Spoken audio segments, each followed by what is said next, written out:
The FIDE Grand Swiss 2025 is bringing forth to us some exciting pairings, and I would say this one is right up there at the top.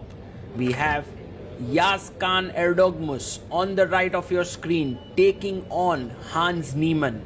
And there you see the handshake. Yagiz Kaan, 14 years old only, an amazing talent from Turkey. And Hans Niemann, well, he needs no introduction. He's well known in the world of chess. Also one of the biggest stars from US, biggest young talents. We kind of forget that Hans is just in his early 20s right now, and he is taking on Erdogmus here, who has played brilliantly. Yagiz Kaan, unbeaten until now, has had wins against Goryachkina, Aditya Mittal, and such a great performance. Let's see if Hans Niemann, who's also unbeaten, is able to beat the youngster. Pawn to e4 played by Hans, and very quickly e5 by Yagiz. Knight comes out to f3 by Hans Niemann. And what is Yagiz's thing there? He goes knight to f6, the Petroff, and I think it's played to surprise Hans. It's not Yagiz's main weapon, but it also is quite an interesting choice against an active player like Hans Niemann. At the same time, I'm not 100% sure about the style of play of Yagiz, so does it suit him to play the Petroff? We'll see. Knight to e4. And now Hans has to decide what line will he play here against the Petroff. He takes his time and pushes his pawn to d4. I think it's very important to set yourself up well against the Petroff, because many times if you are in a rush, it could lead to a position where you have no winning chances. It's that solid opening. d5 played by Yagiz. And now bishop comes out to d3.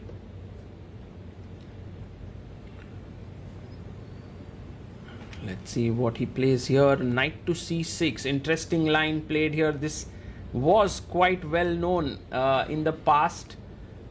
And generally here you go bishop e7, c4, knight b4. It's one of those lines which was very popular in the Vichy Anand era. Bishop g4 played here, pinning the knight, threatening knight takes d4 maybe.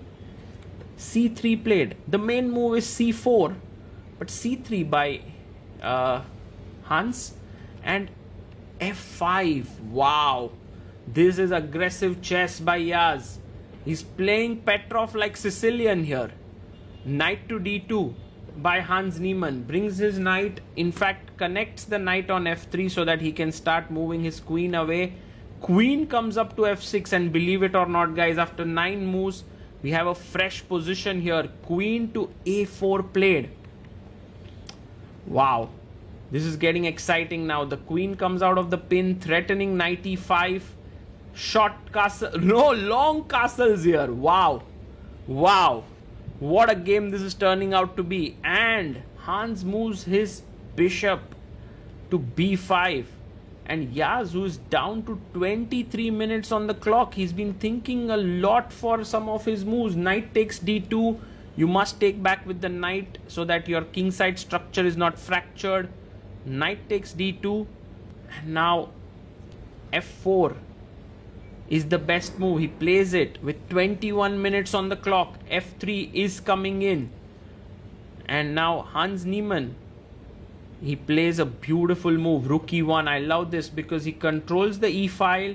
It can come in very handy. f3. Yagiz is like, I'm going in for the attack. Maybe taking on c6 is a good decision here. Take here, pawn takes, and then g3, but he goes h3. Wow. And the idea here, take hg, and queen h4 could be deadly if Yagiz plays it.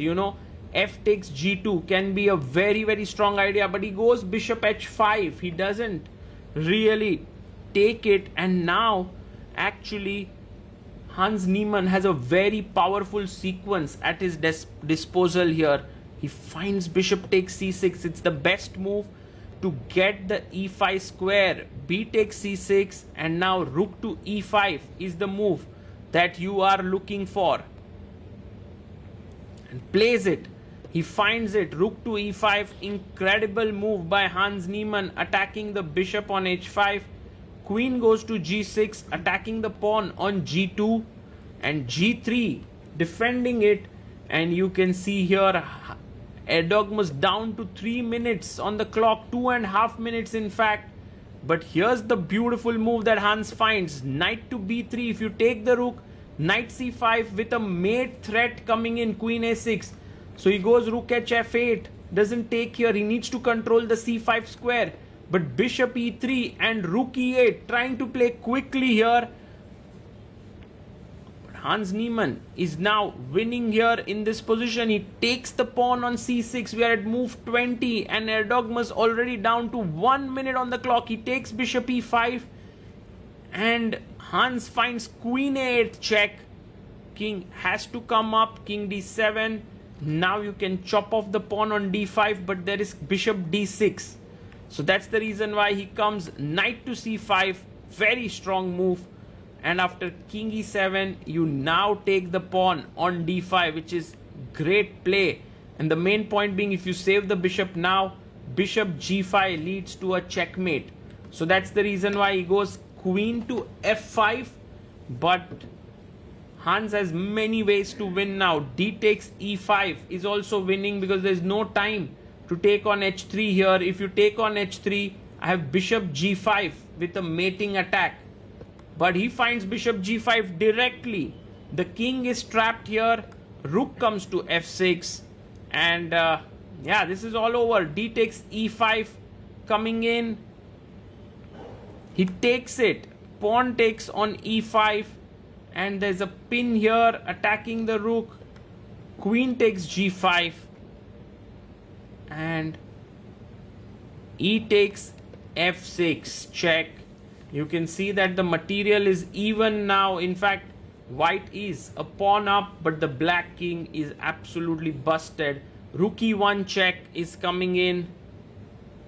And there are many ways to win. In fact, queen d7 and knight e6 is also finishing. In fact, even before Hans Niemann makes his move, Yaz resigns the game. He's like, I don't want to continue this position. It was a complete decimation here in 26 moves. Hans Niemann plays brilliant chess, moves on to 5 points out of 7. And after the game, we managed to speak with Hans to get his thoughts on this battle and his chances in this tournament.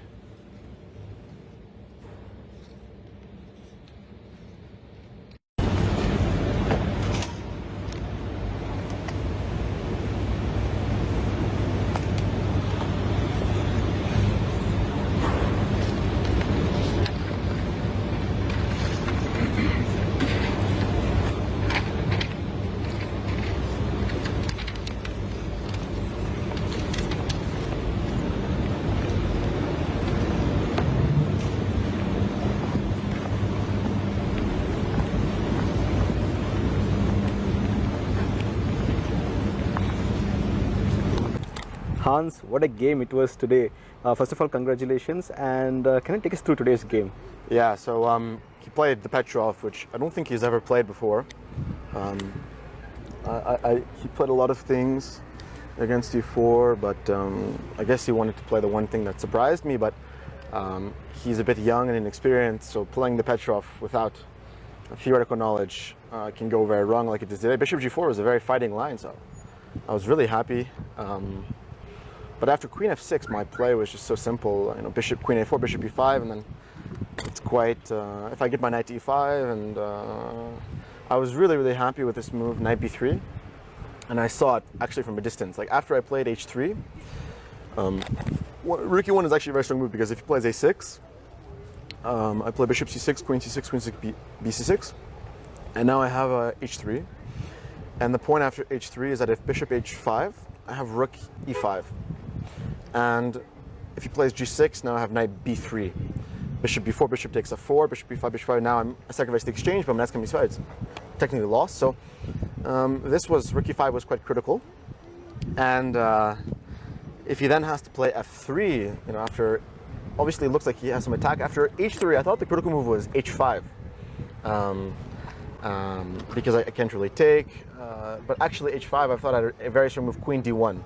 And it's quite counterintuitive to think that I'm attacking, but now I go queen d1. But after, I'm actually just going to win the pawn, and including h3 and h5 leaves sort of a weakness on g5. And I'm extremely solid. I'm going to win a pawn until I get the two bishops. So h3, queen d1, and then I thought maybe I have to play bishop d6, knight f3, rook df8, bishop b2. And unless he has something quite concrete, I'm just better. But bishop h5, I think, is just losing because after knight b3, for example, after rook takes e5, he also had no time left. If he played, I thought the best move was rook e8 instead of bishop d6, bishop b6, knight b3, bishop b5, knight c5, it's just game over. He probably missed knight c5. Because after knight c5, you can play rook e8, I play queen a7, still threatening mate, and then king d8, d5, and then he has rook e5, queen b8, king c7, queen c7, king f6, knight d6, 77 check, and I win the rook. So he really had no. And then bishop, queen takes d5, queen c6 immediately. The bishop, he could have played, bishop e5, queen a8, knight c5, king e7, queen d5. He could have played queen d6, and I wasn't exactly sure after bishop g5. He has rook f6, queen e5, and now king f7. So I thought, at the absolute worst case, I just play queen takes e5, queen e5, d5. I have two pawns. His f3 pawn could be weak, g4 king to g3, and then a7 is a bit weak. So that was in the worst case, but he collapsed, I guess, in the end. Amazing. And in the rest days today, what did you do? And is there something? Did you do any preparation at all? Yeah, I analyzed a lot of his games. Yeah. With both colors to sort of get to know him as a player. Actually, we played a match online maybe last December, and I think I beat him 11 games in a row with one loss. So maybe I had a psychological edge. Yeah, you have like you're having a fantastic tournament now, and how are you planning for the rest of the tournament? No, I feel great. Obviously, sometimes in these opens you need a bit of help. Yeah. The win with black was crucial. Now I have momentum. +3 is a great score, so I should be in great position to fight for a candidate spot. Great. Looking forward to that, and thank you, and all the very best. Thank you.